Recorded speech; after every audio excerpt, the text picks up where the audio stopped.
बढ़ते हैं आगे। राजस्थान विधानसभा अध्यक्ष वासुदेव देवनानी अयोध्या जाएंगे। विधानसभा अध्यक्ष देवनानी राम मंदिर में पूजा अर्चना करेंगे। 20 अगस्त को राम मंदिर में पूजा अर्चना का उनका स्केड्यूल रहने वाला है। 73वें प्रभु झूलेलाल महोत्सव कार्यक्रम में भी शामिल होंगे। एक शाम प्रभु झूलेलाल के नाम कार्यक्रम में बतौर मुख्य अतिथि शिरकत करेंगे। तो वहीं पर 20 अगस्त को उत्तर प्रदेश विधानसभा के सदन का अवलोकन भी किया जाएगा। यूपी विधानसभा स्पीकर अध्यक्ष सतीश महाना से भी मुलाकात का कार्यक्रम रहेगा। तो ये विधानसभा अध्यक्ष वासुदेव देवनानी का पूरा स्केड्यूल आपके सामने। 20 अगस्त को उनका यूपी का स्केड्यूल है। यूपी विधानसभा स्पीकर अध्यक्ष सतीश महाना से मुलाकात वो करेंगे। राजस्थान विधानसभा अध्यक्ष वासुदेव देवनानी का अयोध्या जाने का कार्यक्रम रहेगा और उसके बाद अयोध्या पहुंच करके राम मंदिर में पूजा अर्चना भक्ति करेंगे विधानसभा अध्यक्ष वासुदेव देवनानी।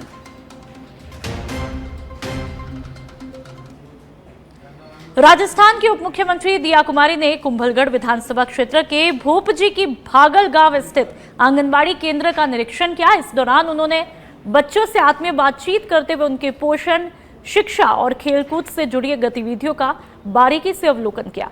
बच्चों ने उप मुख्यमंत्री के सामने कविताएं सुनाई और उत्साहपूर्वक अपनी सहभागिता भी दिखाई। निरीक्षण के दौरान उप मुख्यमंत्री ने इस बात पर संतोष जताया कि केंद्र में स्वच्छता और पोषण पर विशेष ध्यान दिया जा रहा है। उन्होंने आंगनबाड़ी कार्यकर्ता और संबंधित अधिकारियों को निर्देश भी दिए कि बच्चों को गुणवत्तापूर्ण सेवाएं उपलब्ध कराना सुनिश्चित किया जाए। तो वही दिया कुमारी ने कहा कि सरकार की मंशा है कि कोई भी बच्चा प्रारंभिक शिक्षा और पोषण से वंचित ना रहे। आंगनबाड़ी केंद्रों को बच्चों के समग्र विकास की मजबूत आधारशिला के रूप में देखा जाना चाहिए। तो ये तस्वीरें राजसमंद के कुंभलगढ़ की, जहां पर आंगनबाड़ी के बच्चों के साथ में दिया कुमारी ने जो है बातचीत की है और वहां पर आंगनबाड़ी केंद्र का औचक निरीक्षण भी किया है। आप देखें कि किस तरह से उप मुख्यमंत्री दिया कुमारी बच्चों के साथ बड़ी ही मुस्कुराते हुए बातचीत करते हुए दिखाई देती है।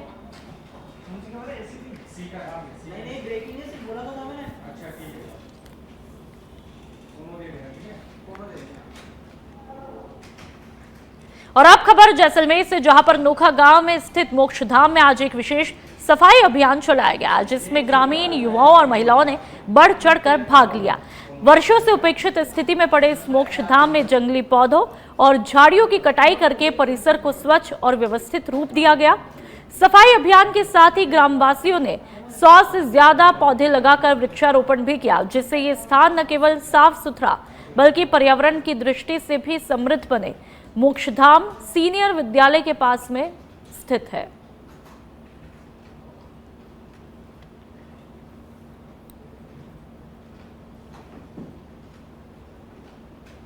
जैसलमेर के नोख से यह खबर, जहां पर मोक्षधाम में सफाई अभियान चलाया गया। ग्रामीणों की पहल यहां पर मिसाल बनी। पौधारोपण भी यहां पर किया गया और वो तस्वीरें भी आप देख सकते हैं।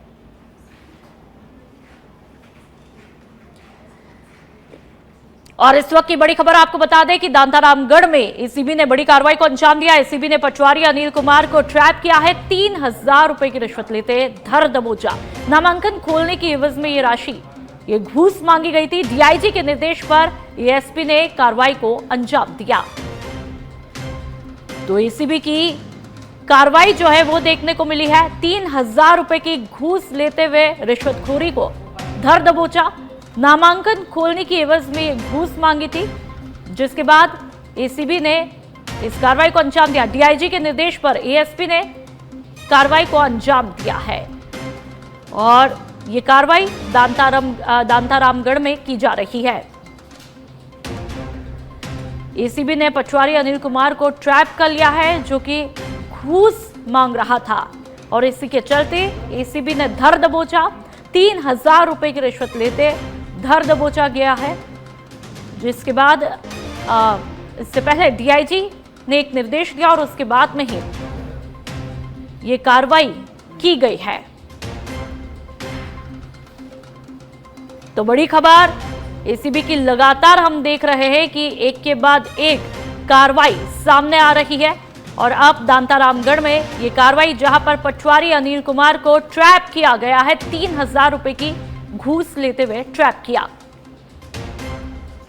और चलिए पाली की सोजत से खबर, जहां पर जस्टिस GR मूलचंदानी का सोजत दौरा है। राजस्थान राज्य मानवाधिकार आयोग के अध्यक्ष है मूलचंदानी। सोजत रोड पुलिस थाने का निरीक्षण किया गया। मूलचंदानी को पुलिस ने गार्ड ऑफ ऑनर भी दिया है। मूलचंदानी ने थाने का निरीक्षण कर तमाम व्यवस्थाएं वहां पर देखी है, जायजा लिया है। अभिरक्षा व्यवस्था और रिकॉर्ड प्रबंधन पर संतोष भी जाहिर किया और ज्यादा सुधार के आवश्यक दिशा निर्देश दिए गए। अधिकारियों से व्यवस्थाओं और लंबित मामलों की तमाम जानकारियां भी ली जा रही है।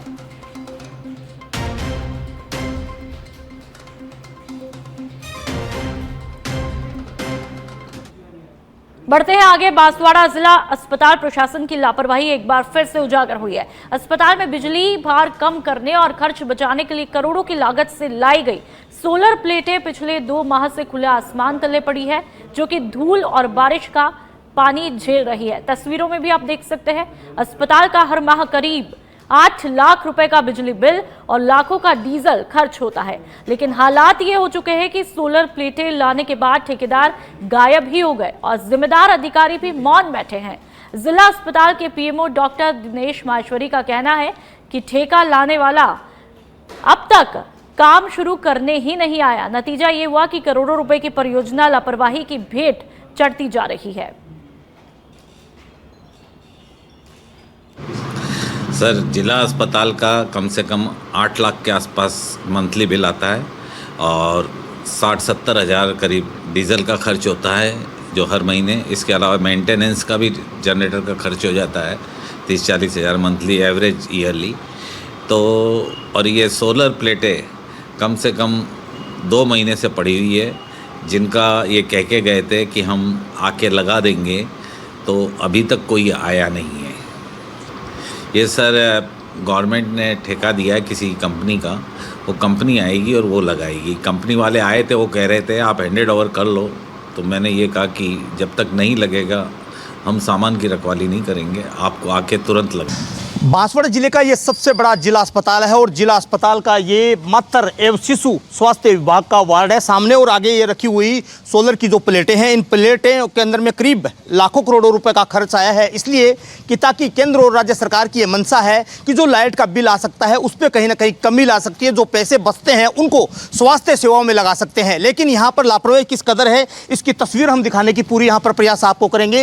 ये जो सोलर प्लेटें हैं करीब 2 महीने से यहाँ पर लाकर रखी हुई है, यहाँ पर भंगार की ओर तब्दील होती जा रही है। लेकिन यहाँ पर जिम्मेदारों के कानों तले जूं तक नहीं रेखती है। जिला अस्पताल में हर महीने का करीब 8 लाख रुपए लाइट का बिल आता है, 70 लाख जनरेटर का डीजल का आता है और 40 से 50 हज़ार रुपए उस जनरेटर को ठीक करवाने का आता है।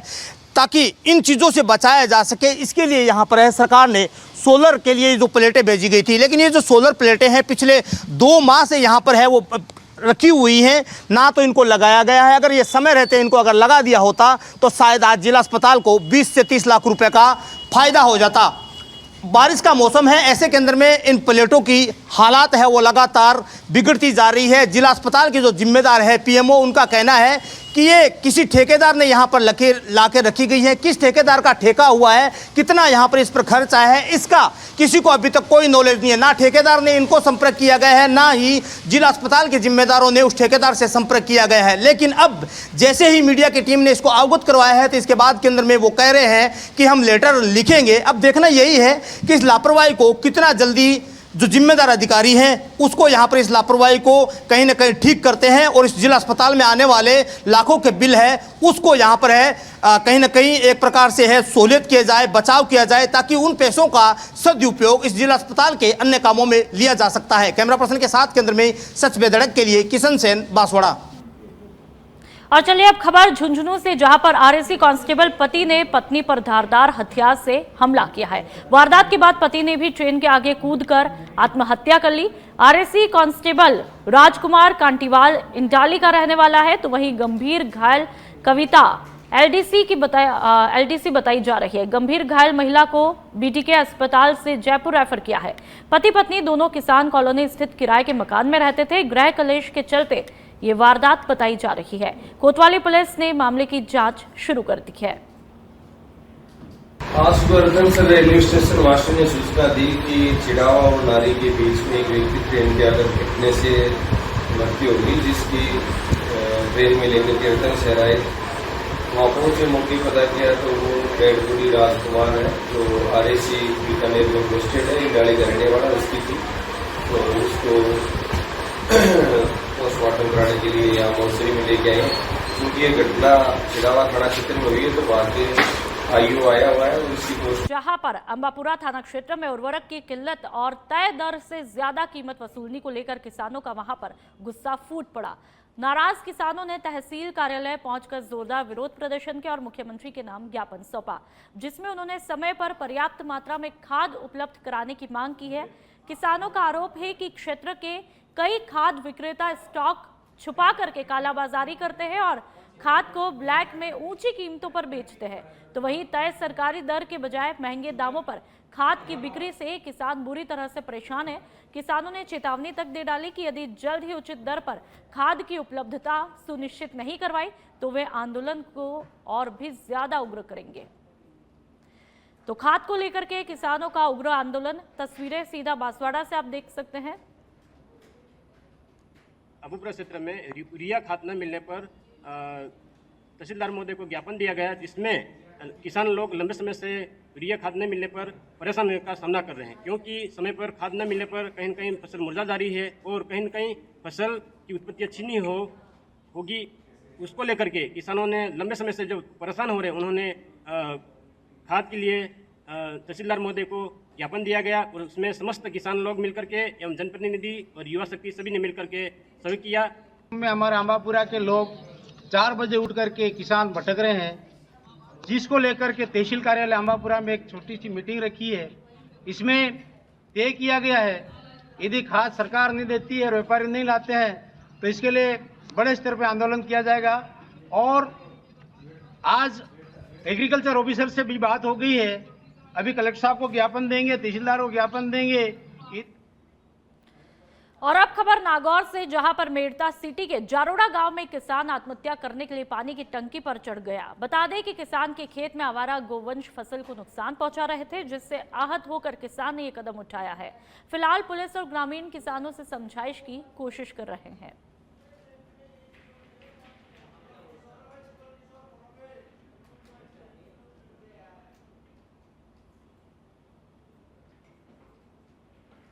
और चलिए इस खबर पर अधिक जानकारी के लिए युगल किशोर हमारे साथ में फोन लाइन पर जुड़ चुके हैं। युगल, अभी क्या खबर मिल रही है? क्या ये जो किसान है वो टंकी से उतरा है? क्या अभी क्या कुछ तस्वीरें वहां पर देखने को मिल रही है? लोगों का क्या कुछ कहना है और इसकी क्या कुछ मांग? मैडम, ये मेड़ता विधानसभा के जारोरा गांव की घटना बताई जा रही है। ये किसान के खेत में जाल में छोड़ दिए जाते थे, इससे किसान को आर्थिक नुकसान हो रहा था। इससे ये परेशान होकर पानी की टंकी पे चढ़ गया। जब इसकी सूचना पुलिस को मिली है, पुलिस इससे समझाइश करके मौके पे समझाइश कर रही है। जी, तो क्या फिलहाल ये किसान टंकी से उतरा है या नहीं उतरा है? पुलिस अधिकारियों का क्या कुछ कहना है? प्रशासन और ग्रामीण कोशिश कर रहे हैं उसको टंकी से उतारने की। अच्छा, ग्रामीणों का क्या कुछ कहना है? वहाँ पे लोग जो इकट्ठे हो जाते हैं उनका क्या कुछ कहना है? ये किसान परेशान था, इसके खेत में कोई आवारा जानवर वगैरह छोड़ दिए जाते थे, उससे ये परेशान हो गया। जी, चलिए बहुत बहुत शुक्रिया जुगल।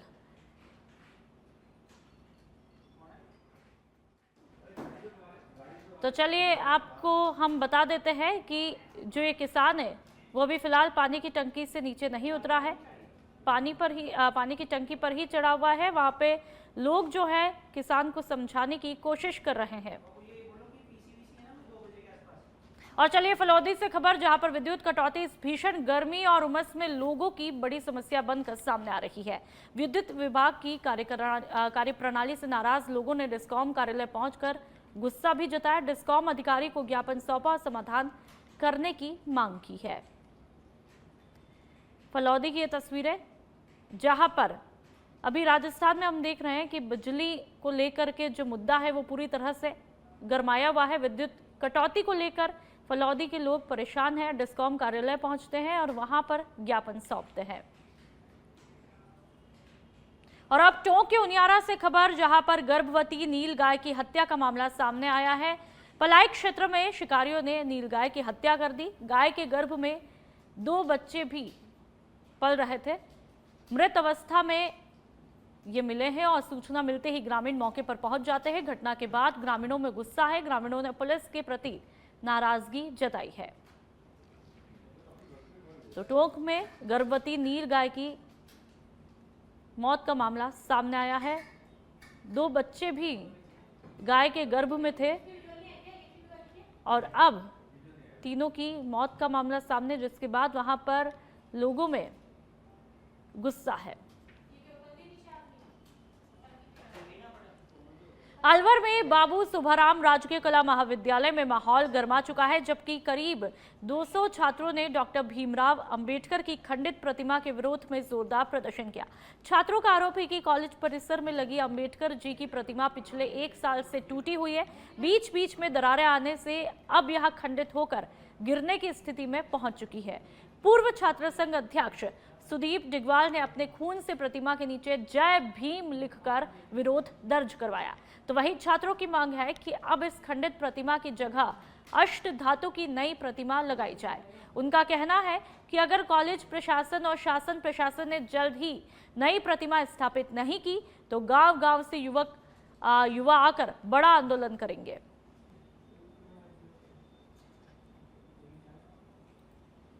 और अब बात प्रतापगढ़ की, जहां पर हथुनिया थाना पुलिस ने अवैध हथियारों के खिलाफ बड़ी कार्रवाई को अंजाम दिया और आर्म्स एक्ट में वांछित एक आरोपी को गिरफ्तार किया है। आरोपी के कब्जे से एक देशी पिस्टल और जिंदा कारतूस बरामद किए हैं। इस पर पुलिस ने आर्म्स एक्ट के तहत मुकदमा भी दर्ज किया है। ये कार्रवाई पुलिस अधीक्षक बी आदित्य के निर्देशन में चलाए जा रहे अवैध गतिविधियों के विरुद्ध अभियान के तहत की गई, जिसका उद्देश्य जिले में अपराध और अवैध हथियारों की रोकथाम है।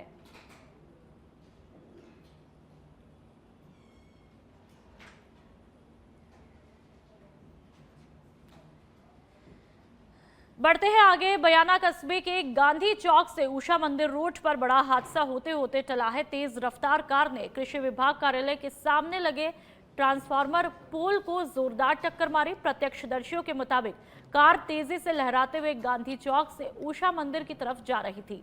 रास्ते में एक बाइक को ओवरटेक करते समय गाड़ी अनियंत्रित हो जाती है और सीधे ट्रांसफार्मर लगे सीमेंट के पोल से टकरा जाती है। गनीमत ये रही कि ड्राइवर और कार में सवार अन्य व्यक्तियों को कोई भी गंभीर चोटें नहीं आई है।